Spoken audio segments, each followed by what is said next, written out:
Hello, everybody, and welcome to Grey History, episode 75, The Death of Marat. Honestly, with a title like that, I'm not sure we need a further introduction. From the motivations of his assassin to the consequences of his absence, this episode will unpack every aspect of the revolution's most famous murder. Get ready for some unexpected surprises. But before we get into it, I need your help. Counter-revolutionaries are everywhere, and not even the bathroom is safe. Grey History has only gotten this far thanks to the fantastic support of the community. But in order to keep bringing you the show that you've come to love, I need your support.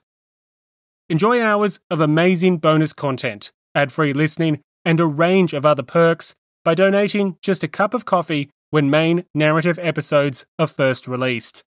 I know it might sound far-fetched, that a small act could make a big difference, but we're about to discuss how the actions of just one person had monumental consequences. So please, help produce history that isn't black and white, and help ensure that there's more grey history waiting for you tomorrow. Simply follow the links in the show notes or the website and support Grey History today. Of course, it's with great pleasure that I get to introduce the newest members of the Grey History community. A warm welcome to the newest virtuous citizens, Brian, Nick B, Joseph, Eric, Paul, Nick T, and Dallas. Another warm welcome to the newest true revolutionaries, Cody, Mike, and Edward Stewart. Of course, revolutions need their champions, and thus a tremendous thank you to the fantastic champions of the people, Cindy, George, Mark, William, Laura, Daniel, Monica, Joel, Adam, Tom, Eyal, Harold, David, Alistair, Carl, Jeff, Ritas, Hannah, Tyrone, Cameron, Britt, Dan, and Paul. Finally, one giant bubble bath and rubber ducky-sized thank you to the heroes of the revolution, the greats of the greats, Brian, Charles, Jeff, Olga, Kevin R., Scott, Howard, Fernando, Gilberto, Ron, and Kevin S. As always, thank you to every member of the community, and thank you to those people who have been helping Grey History in any way, such as sharing the show with friends and family. Anyway, that's enough from me, so let's get into it.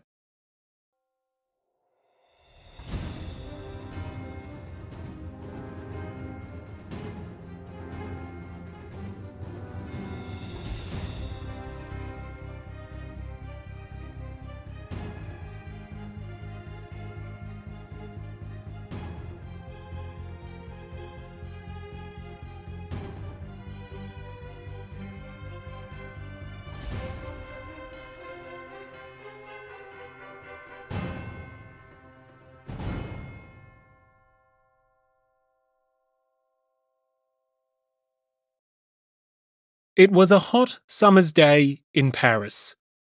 Beautiful, but hot. In the baking heat, it was only natural that citizens sought relief. For some, the remedy was lemonade. For others, it was the gardens or the comfort of the shade. But for one young woman in particular, the answer was less conventional. The solution was a blade. The spillage of blood seemed out of place. On the 13th of July, 1793, the atmosphere in Paris was surprisingly jovial. The 13th, a Saturday, was not particularly noteworthy, but the day after was. The next day, Sunday the 14th, was the 4th anniversary of the storming of the Bastille. Alongside the city's acceptance of the Republic's new constitution, Paris was ready to party. The city was even dressed for the occasion. Republican symbols adorned buildings, while columns and archways were wrapped with tricolour ribbons which occasionally fluttered in the insufficient breeze. Between the elaborate decorations, red liberty caps floated atop the masses, while cockades were equally plentiful in the maze of narrow streets. Indeed, despite the heat, the city was bustling. The crowds were in fact denser than usual, as villagers and townsfolk had travelled to the capital to partake in the scheduled celebrations. Celebrations which were not to be. The woman responsible for the sudden change in affairs was Charlotte Corday. Standing in the unrelenting heat of the Parisian evening, the young lady found herself in an unusual but familiar place. Familiar because as she stared at apartments across the street, she had in fact already attempted to enter them twice that same day. Unusual because Corday was no Parisian and had travelled to the capital for one grim purpose. Corday would strike a blow against Jacobin tyranny. Corday would murder Jean-Paul Marat. On the 13th, the radical journalist and prominent Jacobin was absent from the convention. Infected with a chronic skin disease which caused considerable discomfort, the deputy was forced to take long and regular baths. It was there that Marat lay, while Corday stood outside. Despite being rebuffed twice that very day, the young noblewoman was determined to see her intended victim. Posing as a Jacobin who had information on the Federalist revolts in Normandy, Corday once more attempted to enter Marat's apartment. Her first hurdle was getting in the building. By chance, the concierge was empty, so Corday proceeded quickly towards the inner courtyard. Navigating the uneven paving stones, she climbed the stone steps one by one until she reached the first floor. Arriving at her destination, the tricky part had yet to come. Corday had in fact made it this far during one of her earlier attempts. Getting inside Marat's apartment would require some luck. Unfortunately for Marat, Corday had plenty. Having rung the doorbell, Corday was greeted by a member of Marat's household. The servant was holding a spoon full of medicine, and in her distracted state allowed Corday to enter while she finished her current task. In a further stroke of luck, Corday not only got in, but two others soon came to see Marat. Marat's acceptance of one of these visitors discredited the assertions of his household that the deputy was too ill to see Corday. Clearly, Marat would see her, if only he deemed it worthwhile. Frustrated by the obstacles placed before her, Corday proceeded to raise her voice as she pleaded to see the friend of the people. Claiming that the information she carried was of great importance, she even asserted that her safety was in danger from the agents of counter-revolution. Yet Marat's wife, Simone Evrard, was having none of it. As the two exchanged words in the entrance room, Evrard insisted simply that her husband was too weak for visitors. Corday persisted, and an argument ensued. As Corday and Evrard became ever louder in their quarrel, the commotion at the entrance naturally echoed throughout the apartment. The disorder drew Marat's attention. Reluctantly accepting the impasse before her, Corday proceeded to exit, but ironically, Marat intervened. Calling from the bathroom, Corday secured his blessings to advance with news from the north. From the entrance of the apartment, Corday turned to her right, walked through the dining room, and arrived at Marat's small bathroom. A narrow room with red tiles, the bathtub was placed near the window, which opened to a courtyard below. The fresh air did nothing to hide the smell of vinegar, nor alleviate the stifling humidity. With barely enough space for the tub, Corday was told to sit on a stool that was practically next to Marat's feet. There Marat lay, treating his illness, but still armed with a pen, paper, and a passion to defend the endangered revolution. His arms rested on a board which doubled as a writing desk, and in spite of his pain, the deputy intended to write. Short on time and shorter on patience, Marat demanded names. Corday froze. Having bargained her entry with claims of information, it doesn't appear that the would-be assassin had prepared anything specific. Yes, she had produced a brief summary about developments in the north, but now Marat sought the details. Frequently interrupted by Marat's household, Corday was able to use one of these occasions to compose herself. Calming her nerves and steadying her act, she claimed that 18 Girondins had fled to the Norman commercial port of Caen. Here they had fanned the flames of rebellion, aided by departmental officials sympathetic to the counter-revolutionary cause.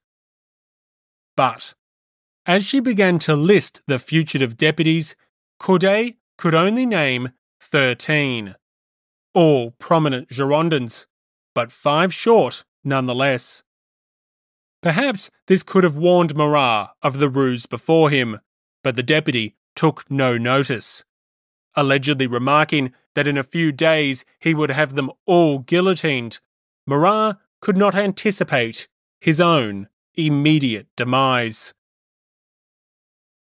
Until now, Marat's wife had been overseeing the conversation from afar. Despite the brevity of the interaction, Evra had made infrequent interruptions, as had others in the household. But at this moment, Corday and Marat were alone. It was now or never. Standing up from her stool, Marat was already within striking distance. Seizing the concealed blade by her breast, she plunged it into Marat's ribs. Marat was defenseless. Briefly, he tried to call for help, but the sound he made were not the words of a living man. Blood spurted from his mouth, and the friend of the people was dead. The assassination of Jean-Paul Marat is one of the most iconic moments of the French Revolution. Although the deputy's legacy remains the source of much controversy, what is far less contentious is the assassination's considerable consequences. So, in this episode, we're going to unpack 3 integral aspects of the revolution's most famous assassination. Firstly, we'll meet the assassin, Charlotte Corday, and examine her motivations, her trial, and her execution. Secondly, we'll then turn our attention to the immediate impacts of Marat's death. From the Federalist revolts, to the trial of the Girondins, to the very character of the revolution and its terror, the ramifications of Marat's demise are both substantial and multifaceted. Finally, we'll unpack the great debates of Marat's legacy and entertain the fascinating hypotheticals that inevitably arise if the friend of the people had not been slain. From there, we will be ready to see a new struggle to lead the revolutionary left as individuals of the enraged and the Jacobins compete for the now vacant mantle of friend of the people. So, let us start with the controversies and ambiguities surrounding the assassin herself.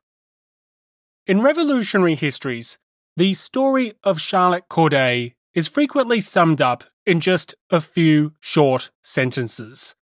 Introduced as a young aristocrat from a poor noble family, historians are often quick to mention her political motivations before forgetting her completely. But if one is to truly understand the motives of this idealistic youth, one must look past the contested interpretations of her politics. Instead, we must examine how her family, her nobility, and her faith all came together to create both an assassin and a martyr. The first thing to know about Charlotte Corday is that the privileges of the nobility did not extend to luxuries. Born in Normandy in 1768, Corday's immediate family was by no means wealthy. Like much of the rural gentry, the family's home matched those of nearby peasants, while the estate and its soil were equally mediocre. Also uninspiring was her father's military career. Despite his ambition, Corday's father was unable to advance in the king's army. Born into the unfortunate position of the sixth son, no funds were available to purchase an appropriate rank. With time, both finances and social standing continued to deteriorate, and the untimely death of Corday's mother only made the situation worse. With her father short on funds, Corday was soon sent to a nearby abbey, which sponsored the education of poorer rural nobility. Here, Corday could be cared for, while her father pursued municipal politics as a means of reversing the family's steady decline in both wealth and status. Admitted to boarding school at the age of 14, her education by the church had a profound impact. Developing a genuine sense of faith, Corday read both religious and political works. Staying in the school for 8 years, she also became friendly with members of the First Estate.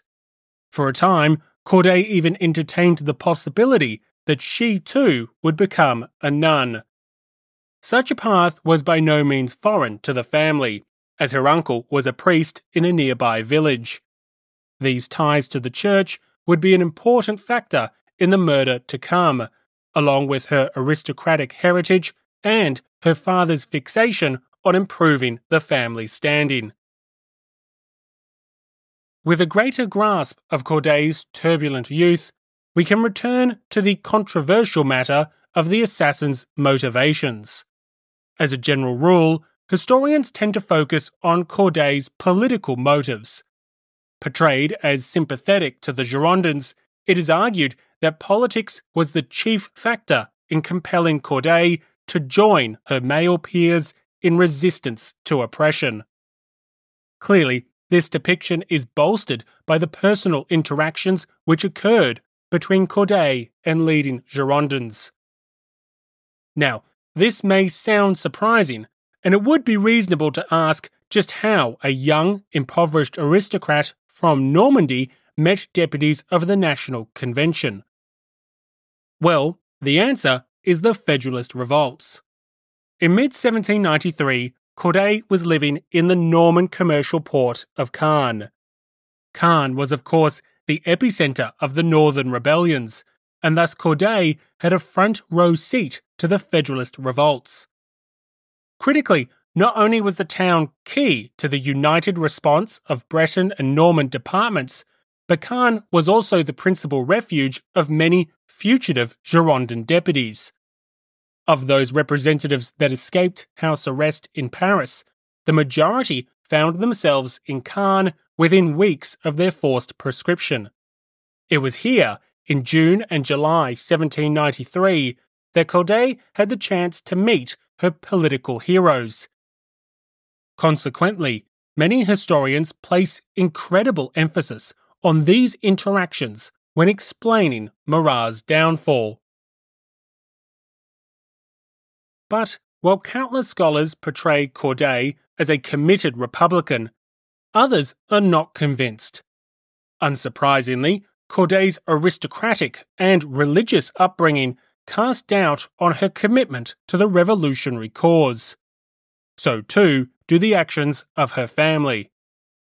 Initially, Corday's father had welcomed the events of 1789. Seeing the revolution as a means to reverse his family's decline, he was a mayor in the initial years and eagerly proposed reforms on matters of personal interest. But as the revolution turned from reformist to radical, Corday's family became increasingly hostile. Perceiving an assault against both religion and nobility, The family were also aghast by the increasing disorder and unrest. Eventually, Corday's father and her brothers would emigrate, as would her uncle. In the latter's case, her uncle had refused to swear the constitutional oath required of all priests, and, in fear of his life, he eventually emigrated in August 1792.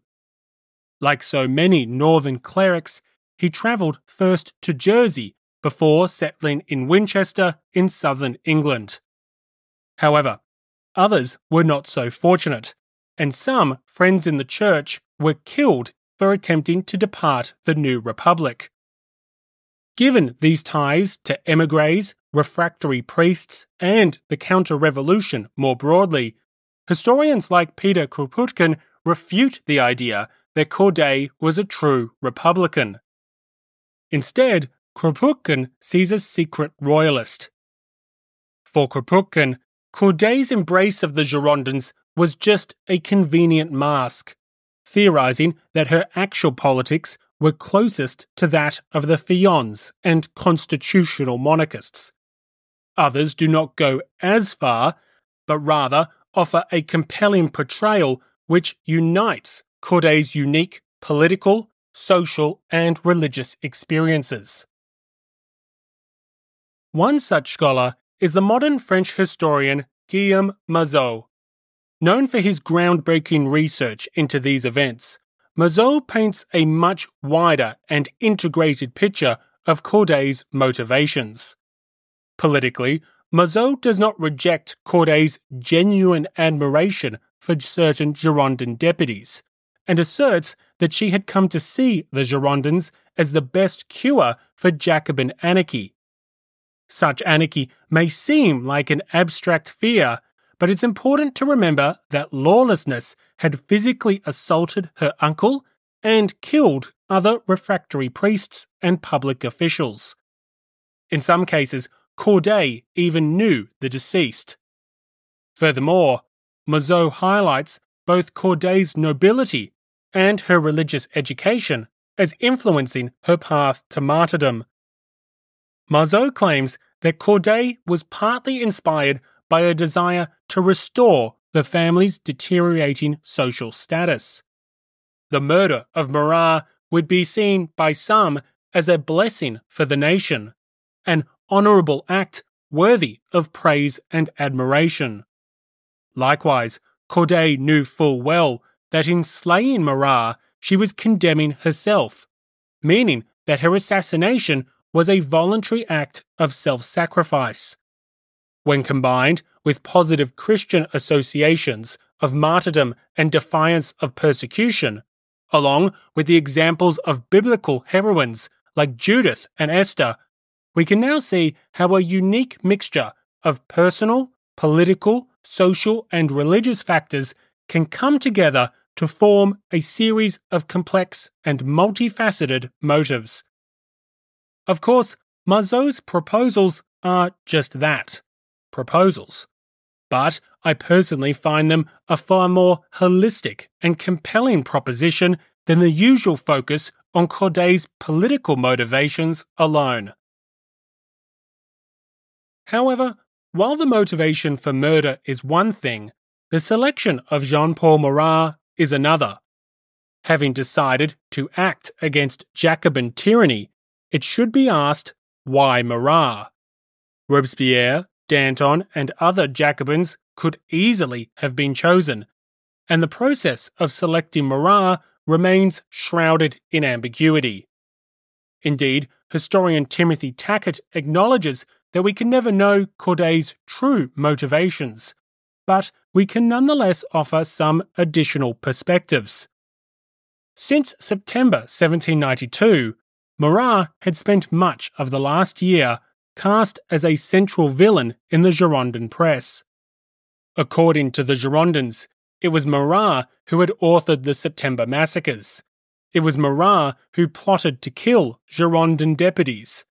It was Marat who promoted anarchy in the capital. And it was Marat who sought a Jacobin dictatorship and even a restored monarchy. Much of this was exaggeration, but it is undeniable that Marat had been vocally supportive of the insurrection which ultimately purged the Girondins on the 2nd of June. Furthermore, Marat had called for a dictatorship and lent his support to several radical and violent proposals. It was for all these reasons that so many rebel centres explicitly denounced Marat and Maratism in their declarations of rebellion. And it was perhaps for these reasons that Corday chose to slay the false friend of the people rather than other Jacobin leaders. So, with a greater understanding of Corday's contentious motivations, let's turn our attention to her trial. Upon plunging the knife into Marat's chest, Corday made no attempt to flee the scene. Narrowly avoiding being lynched by a mob, her date with the People's Justice was just 4 days away. On the 17th of July, 1793, Corday was brought before the Revolutionary Tribunal. To say that the trial was biased would be an understatement. Evidence was fabricated. Unreliable witnesses were brought forward. The judges, the jurors, and the prosecution were all committed Jacobins. Yet, in hearing all of this, it would be reasonable for you to ask, why? Why were such great lengths undertaken to rig a trial when the accused was so evidently guilty? Why was testimony forged and evidence manufactured when the defendant was witnessed committing the crime, a crime she was all too happy to admit? Well, the answer to that is simple. Corday was not alone as she found herself on trial. Although absent from the proceedings in Paris, the fugitive Girondin deputies were all but present. In a revolution defined by suspicion and conspiracy, it was taken for granted that Corday was a mere instrument of a much larger plot. Furthermore, for the Jacobins of the capital, and for the men of the late 18th century, it was near impossible to believe that Corday, a young and impressionable noblewoman, was acting alone. Clearly, the Girondins were involved. Circumstantial evidence provided the incriminating link. Corday had personally interacted with the renegade deputies, and in one instance, she even carried a letter from one of them for a colleague who remained in the convention. Combined with sexist attitudes that robbed Corday of her individual agency, Marat's allies saw proof of a male and Girondin-led conspiracy. The deputy, Couthon, by now a member of the Committee of Public Safety, made the rather dramatic assertion that it could be mathematically proven that this monster to whom nature has given the form of a woman was actually an envoy of the Girondin conspirators of Caen. But the coupling of Corday to the Girondins was more than just a wild accusation in the revolution's factional struggles. By connecting their rivals to the assassination of an elected deputy, the Mountain was reversing, to tremendous effect, the prevailing narrative of the preceding year. For months, the Girondins had warned of Jacobin conspiracies to murder innocent deputies. Now, it could be mathematically proven that it was the Girondins who were the true and dangerous threat. They had conspired against the people's representatives. They had behaved like violent criminals and engaged in sinister schemes. They had slaughtered the innocent and silenced the people's dreams. However, Marat's murder offered more than just the opportunity to flip the Girondin script. With every element rigged in their favour, Corday's trial provided a means to retroactively justify and vindicate the insurrection of 2 June. Yes, the Girondins had been purged from the convention, but here was the bloody proof that Parisians were right to have done so. The people had placed the Girondins under house arrest. In return, the Girondins had murdered the friend of the people. Thus, it was for these reasons that Corday's trial was so deliberately biased. The Jacobins did not need to frame a murderer, but they did need to frame her associates. Yet, it's perhaps not surprising that a woman who so vehemently hated the Jacobins was unwilling to go along with this convenient reinterpretation of events. The fact of the matter is that there's no evidence linking Corday to a Girondin plot, and she was more than willing to point that out. Vigorously asserting that she acted alone, historian Simon Sharma notes Corday's determination to take sole responsibility. Furthermore, Sharma explores the way gender stereotypes shaped perceptions of Corday and the development of her trial.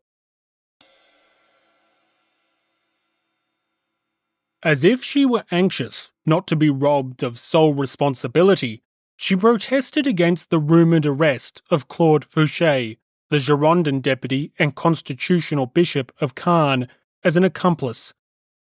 Not only had they not concerted the plan, she insisted, but she neither esteemed nor respected the man, whom she always thought a frivolous fanatic with no firmness of character.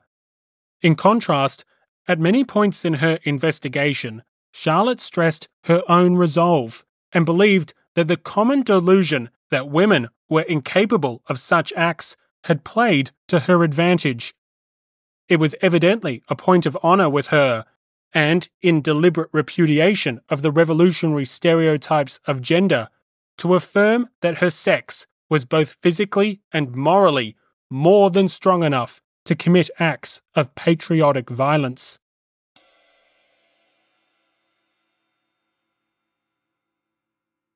With Corday unwilling to incriminate men who were completely innocent of the crime, the prosecution did not land quite the blow they were seeking.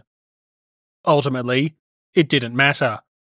With Corday having met leading Girondins and delivering correspondence between them, the deputies were deemed just as guilty as the assassin who held the blade. Yet, even after the trial came to a hasty conclusion, Corday's final hours had one last twist. Found guilty of murdering Marat and informed of her immediate execution, the accused continued to flip the script, repudiating the norms and behaviours expected of her, both as a criminal and as a woman. This villainous monster stood both calm and proud. Showing no signs of emotions at her sentencing, accounts tell of a lady smiling in defiance as she returned to her cell. There, she wrote a letter to her father, asking for his forgiveness, but defending her actions until the last possible moment. According to Corday, she had avenged many victims and prevented many more. After having her portrait painted, she went to her death that afternoon in the manner of a martyr. Historian Jean Jaurès describes her as beautiful, young, modest, and proud, wrapped for her trip to the scaffold in a symbolic red shirt. In her continued defiance and her steadfast composure, Corday forged a lasting impression, an impression that gripped millions.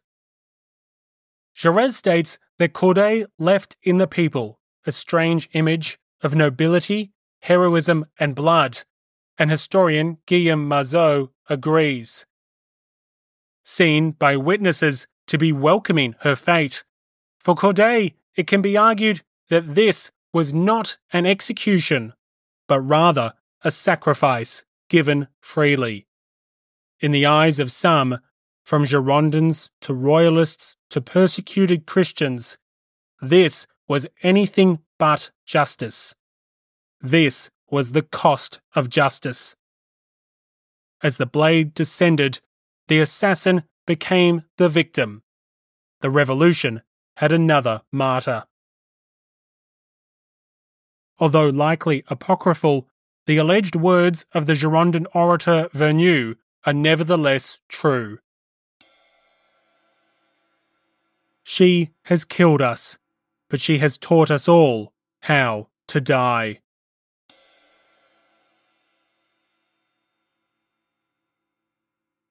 As Vergniaud's alleged epitaph implies, the actions of Corday had considerable and far-reaching consequences. From the fate of the Girondins and the Federalist revolts to the very nature of the revolution's character, the impact of Marat's assassination is all too often understated. Some consequences may seem obvious, but others, such as shaping attitudes of the proper place of women in the Republic, are perhaps less so. Thus, before we see the contested legacy left by the friend of the people, we must first explore the profound effect caused by his sudden demise. First and foremost, the horrific murder of Marat hastened the demise of the Girondins. Prior to mid-July, historians debate as to whether or not leading Girondins were already destined for the guillotine. After the 13th, the answer is clear. Accused of orchestrating the assassination of a deputy and clearly promoting civil war in the departments, the Girondins were now irredeemable. Historian Timothy Tackett describes the consequences of Corday's actions and the implications for the Girondins, despite their innocence in Marat's fall.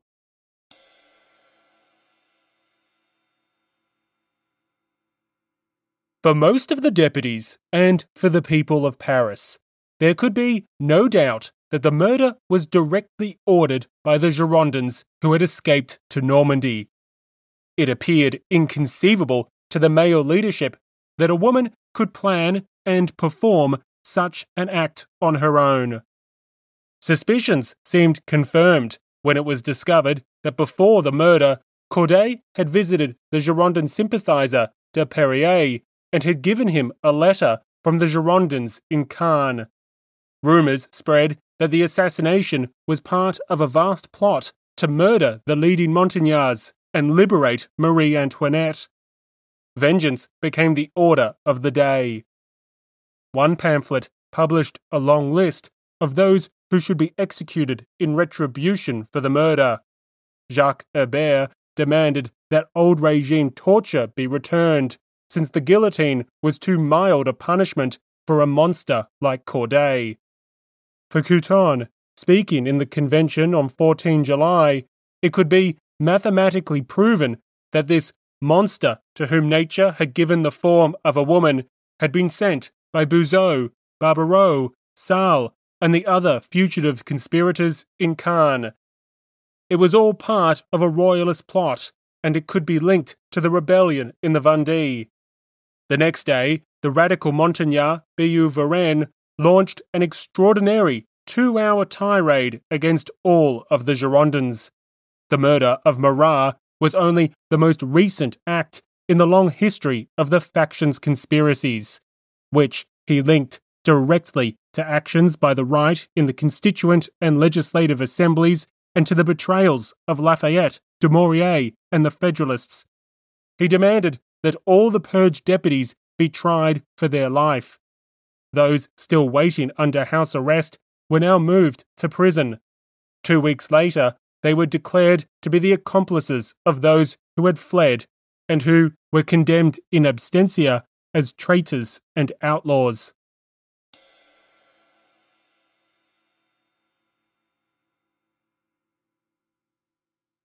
So, the first key impact of Marat's demise was the demise of the Girondins.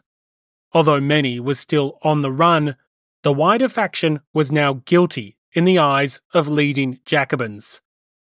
As historian Jean Jaurès summarizes, Corday had killed Marat, but above all, she had killed the Gironde.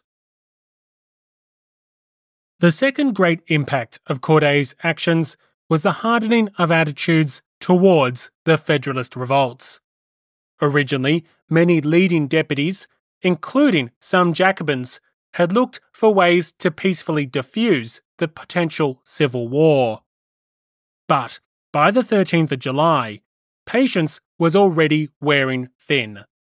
The new constitution had been proclaimed to the departments, and the continued endangerment of the nation was becoming increasingly intolerable.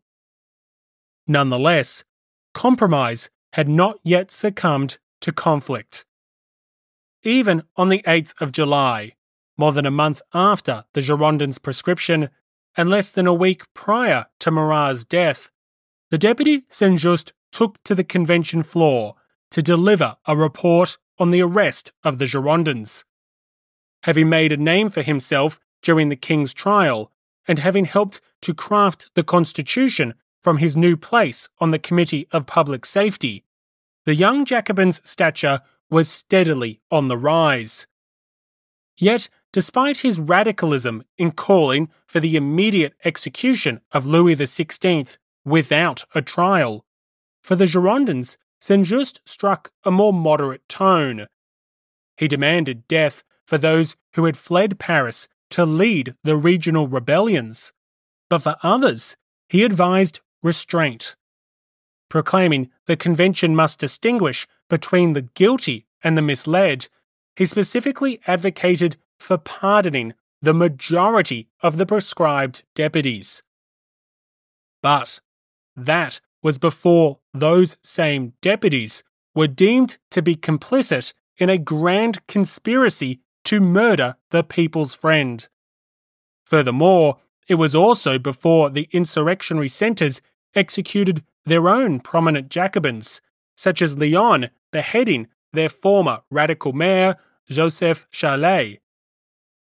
After the death of now multiple Jacobin martyrs, outrage hardened attitudes against the Federalist revolts. With many Federalist centres harbouring fugitive Girondins, the two were increasingly seen as sinister allies in the plots which menaced the Republic. As historian Paul Hansen notes, the death of Marat made the Federalist threat seem all the more ominous. It was only appropriate for Paris to respond. Going forward, the capital would be increasingly harsh with not only the Girondin deputies, but also the rebels who aided their treasonous cause. The third key impact of Marat's downfall relates to the terror itself. With Corday compared to Brutus by some contemporaries, the likeness does not end with the murder or the blade. Like Brutus, Corday's actions had unintended and ironic consequences. In the immediate aftermath of Marat's death, Paris was gripped by panic. While the authorities worked desperately to prevent a spontaneous and popular revolt, behind closed doors, they were just as afraid of the assassins which no doubt waited for another chance to strike. However, once the alarm had subsided, panic gave way to policy. Robespierre declared that the best way to avenge Marat was to prosecute his enemies without mercy. The convention agreed. An escalation in the emerging terror was quick to follow. Historian Peter McPhee asserts that Marat's assassination reinforced the perception that the Republic was disintegrating in the face of counter-revolution and invasion. As such, a series of desperate and draconian measures were adopted to defeat external and internal threats, to intimidate Jacobin opponents, and to forge a new Patriot alliance. We will see these measures in future episodes, but the atmosphere of a revolution under siege undeniably assisted the suspension of the Constitution of 1793. Menaced by violence and bloodshed, now was not the time to introduce regular government. Now was the time to respond in kind. Historian Marisa Linton summarizes the escalating situation.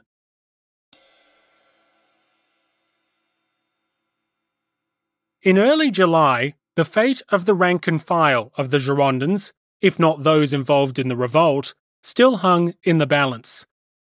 It was sealed by an act of violence, the assassination of Marat by Charlotte Corday. This took place on 13 July, 5 days after Saint-Just's report. It changed the whole tenor of the prosecution of the Girondins. Corday had initially planned to assassinate Marat at the convention. Not finding him there, she gained entry to his home by posing as a patriot and took advantage of his trust to stab him. Corday believed her action would end the violence and terror. It had the opposite effect. It generated more fear in the minds of the Jacobin leaders, fear for their own lives and fear for the survival of the revolution. They did not necessarily distinguish between the two. This made them pitiless in using the weapons of terror to destroy their enemies.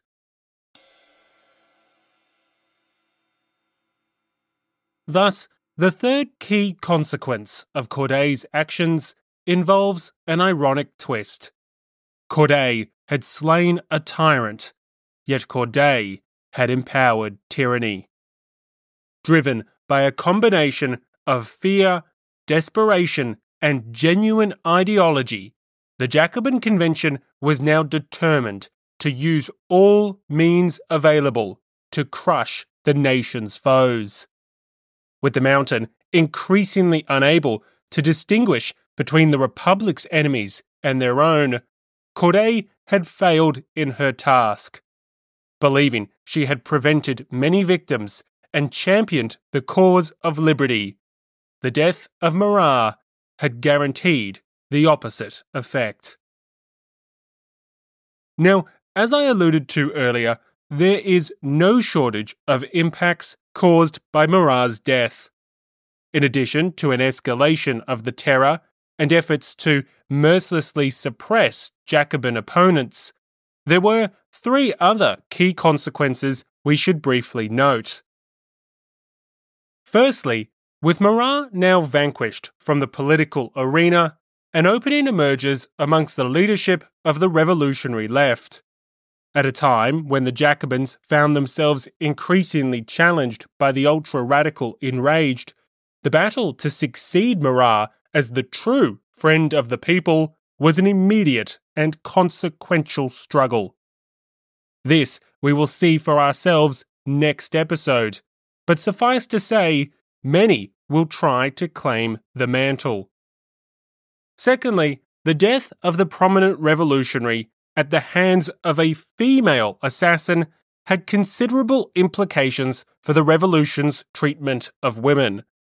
This we will also explore in a future episode, but what I want to note now is that the coming crackdown on the political and social liberties of French women is undoubtedly influenced by Corday's actions. Indeed, as historian Guillaume Marzeau notes, the obsession with the sex of Marat's assassin played a major role in discrediting women's involvement in the revolutionary project. Finally, the last significant impact of Marat's end was the start of his life after death. Almost immediately, the revolutionaries looked to create the so-called Cult of Marat. Portrayed as a martyr for the Republic, it can be argued that the fallen deputy was of more use to the Mountain dead than he ever had been alive. Determined to reframe and capitalize upon his legacy, the establishment of the Cult of Marat not only shaped the revolution, but revolutions to come. Almost unbelievably, contemporaries tell of Parisians substituting Marat for Jesus, while historians argue that it's here that we get the first modern invention of revolutionary cults centered on leading personalities. As such, this extraordinary cult will be the focus of the episode extra for this episode. From a stunningly elaborate funeral to his controversial and unusually timed entombment in the Pantheon, there's plenty to unpack with the Cult of Marat. And as a quick reminder, you can enjoy this and hours of other great bonus content by doing your part to ensure this podcast dodges knives in the bathtub. By donating a cup of coffee when main narrative episodes are first released, you can enjoy all the perks of the community, from bonus content to ad-free listening and other exclusive benefits. Perhaps most importantly, you can smile with the knowledge that your small donation is helping to create history that isn't black and white, all for the mere price of a cup of coffee. Of course, you can cancel at any time, but if you're able to, please help ensure that there's more grey history waiting for you tomorrow. Join the Grey History community today by following the links in the show notes or on the website. If you have any questions, just reach out to me directly. Now, in mentioning the Cult of Marat, we land at perhaps the most contentious aspect of the murdered victim: his legacy.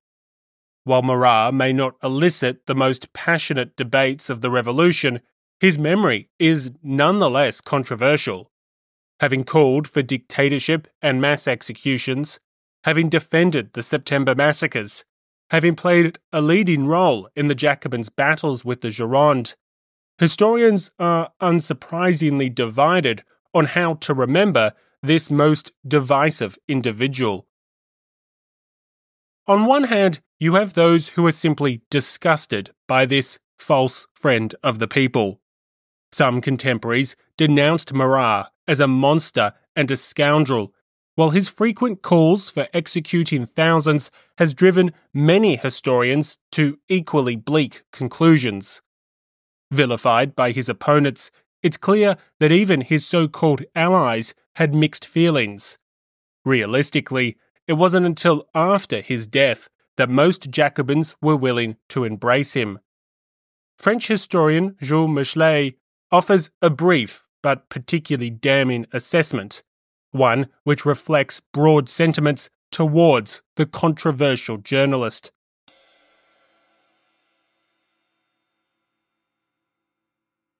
He relieved his irate sensibility by horrid accusations, calling for massacres, advising murder. As his suspicions incessantly grew, the number of guilty men, of necessary victims, increased in his mind.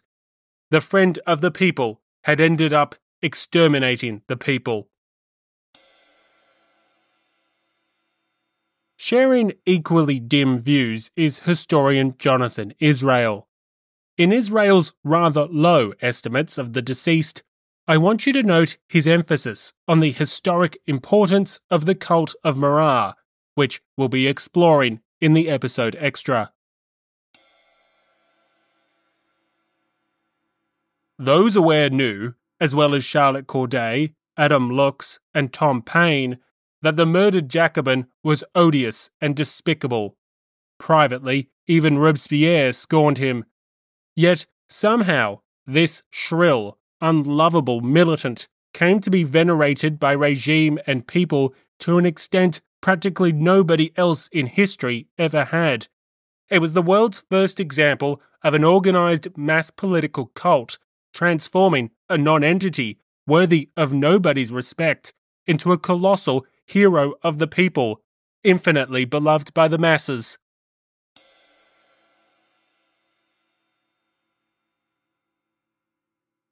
So, for Israel and many others, Marat was a despicable and horrid individual, worthy of neither love nor respect. In incessantly calling for dozens, then hundreds, then thousands of executions, his provocative and violent rhetoric sickened both contemporaries and scholars. And yet, as Israel states himself, this was a man who became, at least in the eyes of the Jacobins, a colossal revolutionary hero. So, for all the negative views of Marat, what are the more favourable interpretations of this most contested legacy? Firstly, let's start with the views of contemporaries.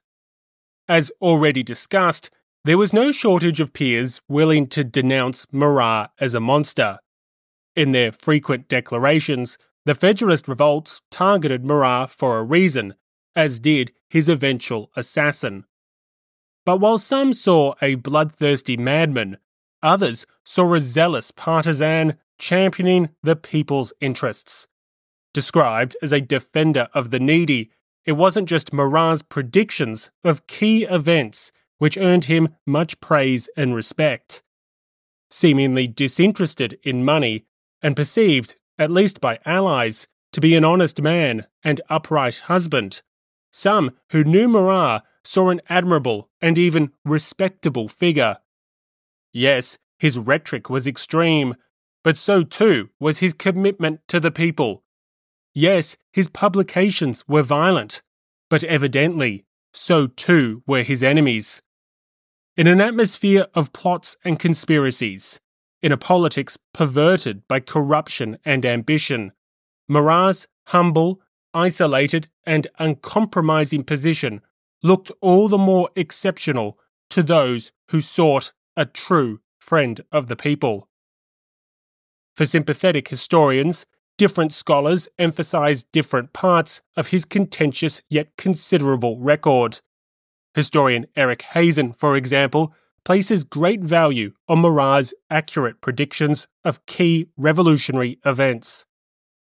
From the king's escape attempt to the treason and corruption of several leading figures, Marat's vocal foresight was no doubt a prime factor in bolstering his popularity and power. In crediting Marat for publicly denouncing what others either suspected or worse enabled, Hazen passionately defends the fallen Jacobin.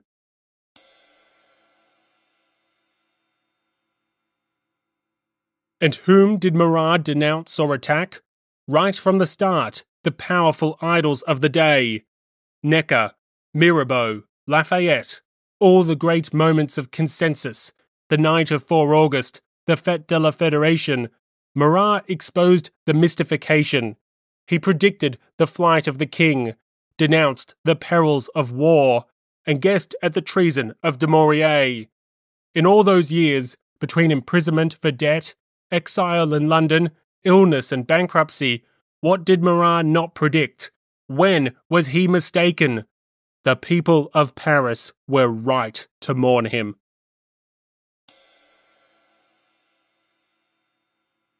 Yet, while much praise for Marat is predicated on both his foresight and his unwavering support for the sans-culottes, some historians emphasize different aspects of his legacy. In particular, some choose to highlight how his absence negatively impacted the revolution's development and see in Marat a solution to future Jacobin struggles. For these scholars, one of Marat's greatest legacies is how an astute and popular politician could have saved the mountain from itself, if only he had been given the chance. Alfred Bugard argues fiercely that had Marat continued to live, the legacy of the Jacobins would be fundamentally different. Bugard writes,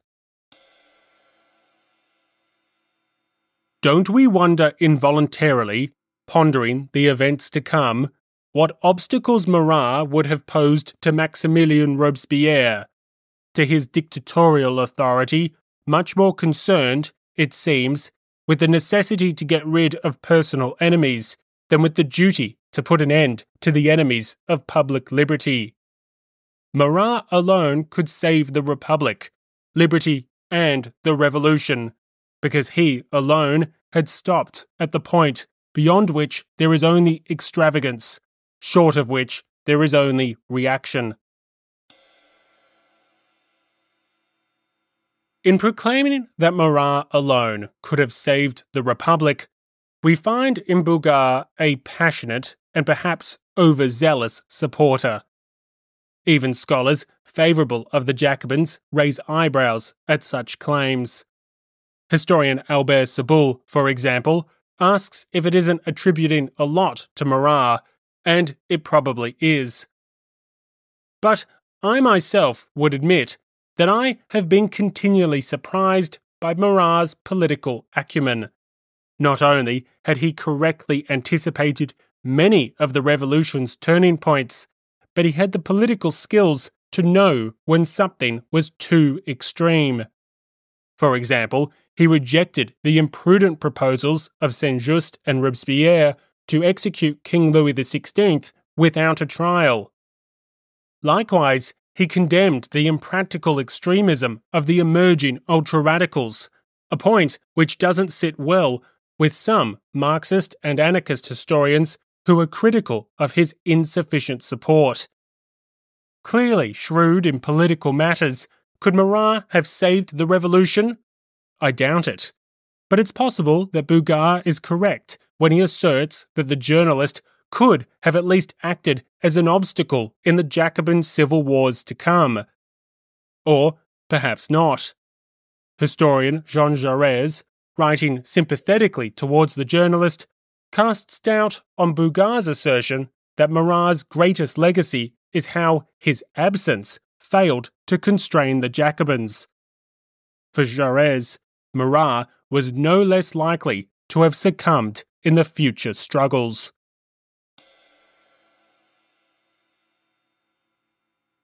Marat's death was a great misfortune for the revolution. Perhaps if he'd been able to live one more year, he would have been able to prevent the fatal events that would later occur. His sister said, if my brother had lived, Danton would not be dead. What did she mean?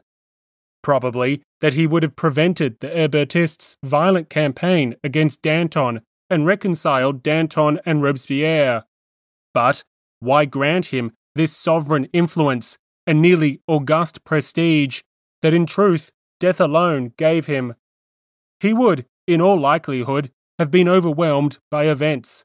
In June and July, he was close to Hébert and his friends, though he would probably not have followed them to the bitter end.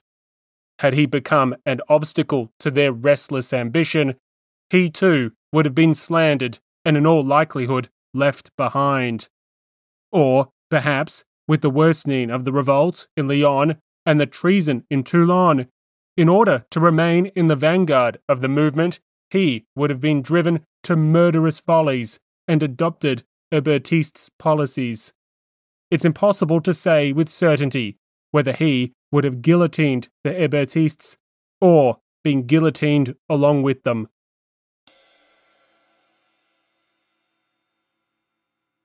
So, for all the detractors of Marat's radicalism, there are a number of historians, particularly Jacobin sympathetic historians, who praise this most divisive figure.